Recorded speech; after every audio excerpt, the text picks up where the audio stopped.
پھر سر کی طرف سے عذاب آتا ہے تو سر کہتا ہے تمہارے لیے میری طرف سے کوئی راستہ نہیں، کیونکہ یہ سورۃ ملک پڑھا کرتا تھا، اور یہ المانع ہے جو عذاب قبر سے بچاتی ہے، اور تورات میں اس کا نام سورۃ الملک ہے۔ یہ اپنے پڑھنے والے کو جھگڑا کر کے جنت میں داخل کروانے والی ہے۔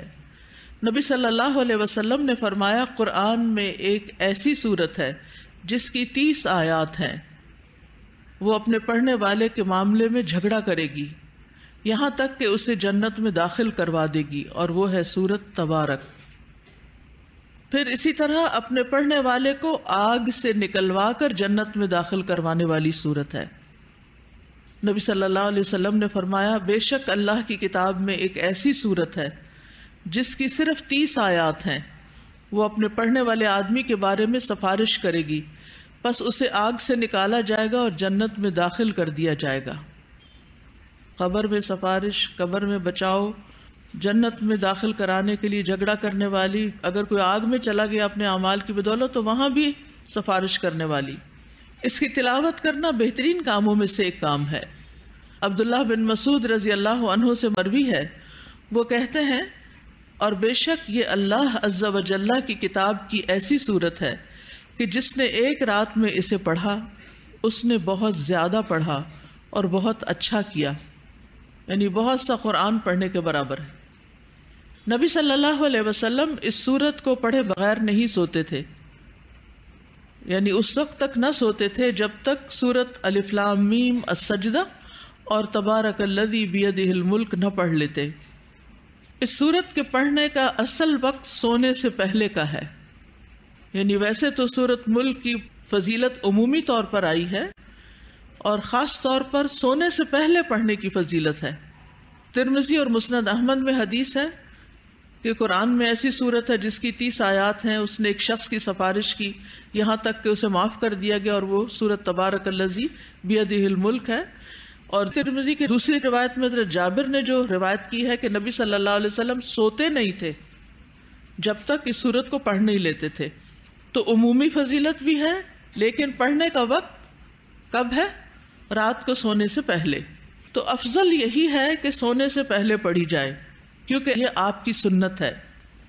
ہاں اگر کوئی شخص اسے عشاء کی نماز میں پڑھ لیتا ہے تو بھی اسے یہ کفایت کر جائے گی، لیکن یاد رکھیے کہ مسلسل عشاء میں نہیں پڑھنی، یعنی اس کو ہر روز کی روٹین نہیں بنانا، کیونکہ کسی بھی صورت کو ہر روز اس پابندی کے ساتھ فرض کے درجے میں نہیں پڑھنا چاہیے جب تک کہ وہ سنت سے ثابت نہ ہو۔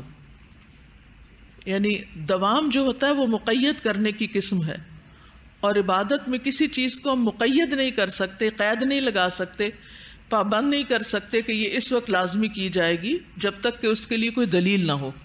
ٹھیک ہے، کبھی کبھار کر لیں، یا اگر روزانہ کرتے ہیں تو ایک آدھ دفعہ چھوڑ لیں۔ اصل میں ہوتا یہ کہ عشاء کی نماز تک انسان اتنا تھک چکا ہوتا ہے کہ بعد میں سورت پڑھتے پڑھتے عموماً سو جاتے، تو پھر یہ ہوتا ہے کہ اس کو وقت پر ہی پڑھ لیا جائے تو اچھا ہے۔ تو آپ دیکھیے کہ اس سورت کی فضیلت میں کتنی احادیث آ گئی ہیں، اور سب سے اچھی بات یہ کہ جن جن لوگوں کو عذاب قبر سے ڈر لگتا ہے وہ اس کی ضرور پابندی کریں۔ کس کس کو زبانی یاد ہے؟ ماشاءاللہ۔ اور جن کو یاد نہیں، رمضان کا مہینہ بہت اچھا وقت ہے، اس سورت کی 30 آیات ہیں، اور ہر روز ایک آیت یاد کرنے سے رمضان کے مہینے میں پوری سورت یاد ہو جائے گی۔ ٹھیک ہے، الحمدللہ۔ تو آئیے ہم سورت کا آغاز کرتے ہیں۔ شروع کرتی ہوں اللہ کے نام سے جو بے انتہا مہربان نہایت رحم فرمانے والا ہے۔ تبارکا، بہت بابرکت ہے، الذی، وہ جو، بیدہ، اسی کے ہاتھ میں ہے، الملک، بادشاہت، وہوا، اور وہ، علی، اوپر، کلی، ہر، شیئن، چیز کے، قدیر، خوب قدرت رکھنے والا ہے، الذی، وہ جس نے، خلق، پیدا کیا، الموت، موت کو، والحیات، اور زندگی کو، لیبلوکم تاکہ وہ آزمائے تمہیں، ایکم کون تم میں سے، احسن زیادہ اچھا ہے، عملا عمل میں، وہوا اور وہ، العزیز بہت زبردست ہے، الغفور بہت بخشنے والا ہے۔ یہ تھا لفظی ترجمہ۔ جب انسان لفظ لفظ کا ترجمہ پڑھ لیتا ہے تو اس کے اندر یقین کی ایک اور کیفیت پیدا ہوتی ہے، اور ایک خوشی کا احساس بھی ہوتا ہے کہ ہم نے ہر لفظ کو انڈیویجولی جان لیا ہے کہ اس کا کیا معنی ہے۔